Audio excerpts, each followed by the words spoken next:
This news is brought to you by Jan Ekta party.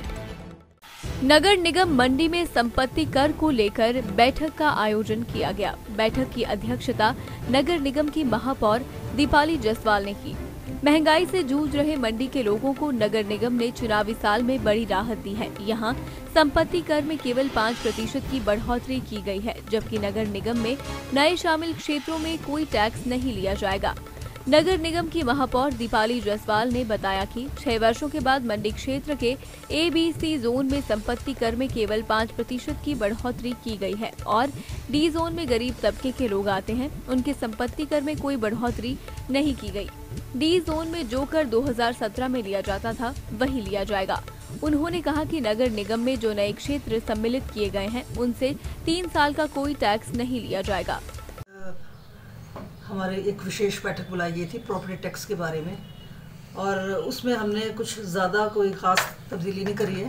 हमें objections आए थे कुछ संस्थाओं के, उसके तहत हमने लोगों की जो भावनाओं की कदर करते हुए हमने जो सिर्फ ABC जोन में हमने 5% की बढ़ोतरी करी है, 5% की बढ़ोतरी, और D जोन में हमने कोई बढ़ोतरी नहीं करी है। और जो मर्ज एरिया का एक मैं ख़ास आपको स्पेशली बोल दूँ, जो मर्ज मतलब हमने जो टैक्स जो प्रॉपर्टी टैक्स का जो ड्राफ्ट बनाया है पूरे एरिया म्यूनिसिपल कॉरपोरेशन के एरिया के लिए बनाया है, लेकिन मर्ज एरिया से अभी हम कोई टैक्स नहीं ले रहे। मैं काइंडली बता दूँ, मतलब कई बार न्यूज़पेपर्स में पहले भी आता रहा है कि जो मर्ज एरिया से ले रहे हैं, तो मैं बिल्कुल क्लियर कर देना चाहती हूँ कि हम कोई भी ऐसा कोई टैक्स नहीं ले रहे। कि जो मर्ज एरिया से जो टैक्स है वो अभी हमने जो अपने इलेक्शन के टाइम में हम जो मुख्यमंत्री जी ने आश्वासन दिया था कि 3 साल तक मर्ज एरिया से कोई टैक्स नहीं लेंगे, तो उस पर हम आज भी कायम हैं। और बाकी जो है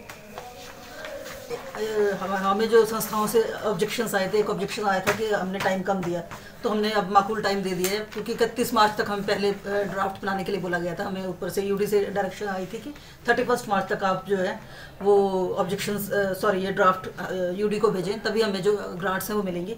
उसके बावजूद भी हमने अभी मई तक जो है वो हमने ये लोगों के ऑब्जेक्शंस लिए और मैक्सिमम जो उनके ऑब्जेक्शंस हैं हमने मान लिए हैं। पर एक ऑब्जेक्शन था कि जो शिमला की तर्ज पर किया जाए, तो वो हम लोग उस पर नहीं कर पाएंगे, क्योंकि शिमला जो है वो एक स्मार्ट सिटी है और उनको स्मार्ट सिटी के तहत उनको काफ़ी बजट आता है। जैसे धर्मशाला है, शिमला है, तो कुछ संस्थाओं का कहना था कि वहाँ पे कम टैक्स लिया जाता है, जो परसेंटेज है वो कम है। तो हमने 12, 15 और 14 जो रखी है वो परसेंट जो हमें 2017 का था वो वही ऑलमोस्ट वही टैक्स हम ले रहे हैं, इसमें कोई बढ़ोतरी नहीं करी है। लेकिन शिमला के अपने जो परिस्थितियाँ शिमला की अलग हैं, वो डेवलप्ड एरिया है और एस्टैब्लिश्ड कॉरपोरेशन है। हमारा भी नई कॉरपोरेशन है, तो हमें टैक्सेस पे लेने हैं, हमें एम्प्लॉयज़ की सैलरी भी यहीं से अपने उन फंड से देनी है, तो टैक्स का दायरा थोड़ा बहुत तो बढ़ाना ही पड़ेगा।